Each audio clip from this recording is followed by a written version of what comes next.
JLS on Radio 1 and Beat Again. I had a lovely text message which comes in talking about the streaming. If you've just woken up, 7:23, you can watch the show every day this week for the next few weeks, live on the internet, on the live streaming they call it. Dave in Stockport has texted in saying, love watching the show, but my laptop keeps falling off the dashboard when I drive round roundabouts and turn corners. Yeah, really, just be careful. That's not safe. Dave, I'm looking at the M10. Yeah. There is some confusion on the M10.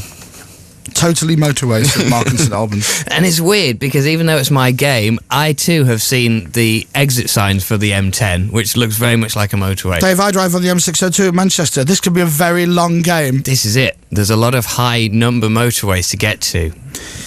Sarah in South Wales says, I'm loving this. I'm supposed to be getting ready for work, but I'm watching you guys instead. Please say hi to Lily and Toby, says Sarah. Hi, Lily and Toby. Hi. There you are. So go to the website, bbc.co.uk/Radio 1. Just click on the watch the show live, Moyles live, or whatever it comes up as. Easy. So, Dave. Yes. Friday, you did the Radio 1 GCSE paper. I did. How was it? Well, do you know what? I think it was better than the year before, which was the maths paper. Then again, it couldn't have been much worse. Because on the maths paper, in fairness, I answered about 6 questions out of 50 or something, and I left with an hour to go. How much of your heart and soul did you put into this exam, bearing in mind that you were also moving house? Moving house. It could really have done with not being at work until after midday. Yeah, scheduling-wise, it wasn't the best for me. But in all fairness, bearing in mind I hadn't done any revision at all. Of that, I'll be open and honest about. We did a bit on air. Yeah, but that was literally that was wrong. That was literally it. I've had that GCSE bite-sized book in the backseat of my car for the last 2 weeks, but I haven't opened it once. So I hadn't done any revision. But actually, when I was in there, I genuinely did my very best. I answered as many questions as I could. There was 2 papers, 45 minutes each, and I got through both of them. At one point, Anna Bowman, who is head of exams and whatnot upstairs for Radio 1, came up and said to me, she goes, you do know there's 2 papers, don't you? Thinking that I didn't realise that. And I said, I'm already on the second one. Nice. How early did you leave? I left with, I think it was an hour. I think I left with about half an hour to go. Oh, I was going to put down 20 minutes. No, the thing is, I now learn. I think you have to stay for at least an hour of the paper. That's good of you. Yeah. So I stayed for my hour, but conveniently, I'd also answered all the questions that I could within that hour block. What was the easiest question that you had? Can you remember? I can't actually remember, but it was one of those where literally they had just told you the answer. Oh, right. They said there were like the fish ones. Yeah. You know, a fox eats 3 tons of strawberries a day. How many tons of strawberries does a fox eat? That wasn't a question. But that's a maths question. And it's also nothing to do with fish. Yeah, I know. Like the fish one. A fox eats 1,000 grams of strawberries a day. Where is the fish? No. And what type of fish was I it? know. I can remember one. There was one where there was a picture of an Arctic fox. Right. So this very small little cute fox, furry fox. And it said on there, it said underneath, it said, give 2 examples of things that the fox has or does to adapt to its environment. Right. Right? Fur, exactly. I said it has a furry coat to keep the fox warm. And then underneath it said why. It said what and then why. And then they explained. Because it's born with it. So I put... Wouldn't that be...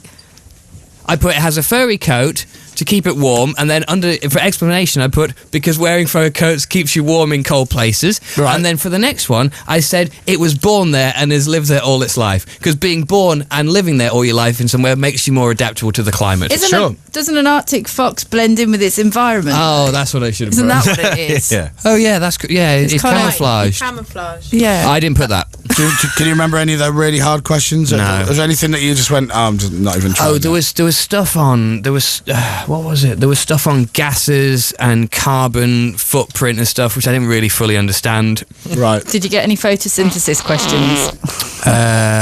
No, there was nothing on chlorophyll, because I even know how to spell chlorophyll. I was hoping that came up. Yeah. There's 2 L's at the end. That didn't come up. Right. Oh, there was one. You should have just written it. Brackets and spelled for right. everything. Just spelled right, box. I think you'll find. I think there was one about what gases are used by trees, which actually came up in our revision notes the other day. So there you go. There was a good example And of that helped you. revision being beneficial to exams. Yeah. There's a video online. Scott Mills didn't turn up. No, that was a big surprise. So when we get to the when we get to the scary exam hall, He's just like... He did it last year. I know. he did do it last year actually. He did do it, but wasn't he late last year? I don't know. He did the exam last year. Chappers didn't. And then this year, when we turned up, there's a list on the scary door of the exam room. Talk about team players. And there's the scary exam man, Mr. McTavish. He looks a bit like Batman's dad. As I say, you can see all this on the video on the homepage. Batman's dad? Yeah, he's got like a big cape on. Right. So then there's a list of all of the Radio 1 and one extra DJs who are doing the different subjects. Yeah. And next to Scott Mills' name, before you even get there, is a big black cross for non-attendance. What was the reason for his non-attendance? Don't know, it was never explained. Oh, really? Poor. Yeah. He couldn't get out of bed. He woke up and realised, I'm about to go to work early to do an exam. No, I'm not. Hello, agent. Yeah, I'm ill. Okay, bye-bye. But I did my best, though, as I say, bearing in mind it wasn't convenient for me, but I might have scraped an E, maybe. Well, fingers crossed for an E. Let's hope so. Yeah. Scott's on the phone. Yeah, I can't come in. Yeah, I'm really, really not well at all. What was that? No, nothing. I'm just opening another bottle. Bye-bye. Ta-ra. I can't believe I didn't put down camouflage for the Arctic fox. Well, that's a gift, isn't it? Never mind. How well do you think you've done? Do you think you'll get a grade? I don't know. I'd like to scrape an E or something. Do you know what was difficult about... I'd like to scrape an E. About the Arctic fox question is it was slightly misleading, because if that picture on the exam had been in colour, the fact that the fox was white would have been more evident, but the fact is the picture's in black and white, so I didn't even think about it being white. So what colour was the fox in the I black don't know, and it white could have been picture? green for all I knew. Yeah. Right, but in the black and white picture, what colour was the fox? It was white. Right. I don't really understand your argument. But what I mean is, if it had been light green Yeah. in colour, it would have looked the same in a black and white photo. This is my point. Or even beige or fawn. Today's exams, if you're doing your exams, are, well, you obviously know what you're doing. A-levels is English language, and GCSE today, biology, chemistry, physics, psychology, RE, and economics. Could you do a GCSE in psychology? Yeah. I didn't know that. I didn't know that either. Didn't do that when I was at school. Didn't do that when I was at school. I'm going back 4 years. Or 6. Yeah, that'd be 6. You're 24 now. Anyway, if you have exams today, best of luck. If you want to send us a text, 81199, and tell us what you're up to today.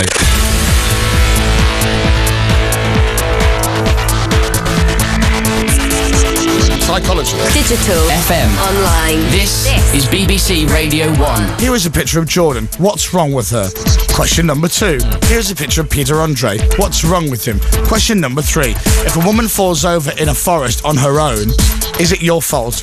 Question number 4. That kind of thing. Yeah. I could do that easy.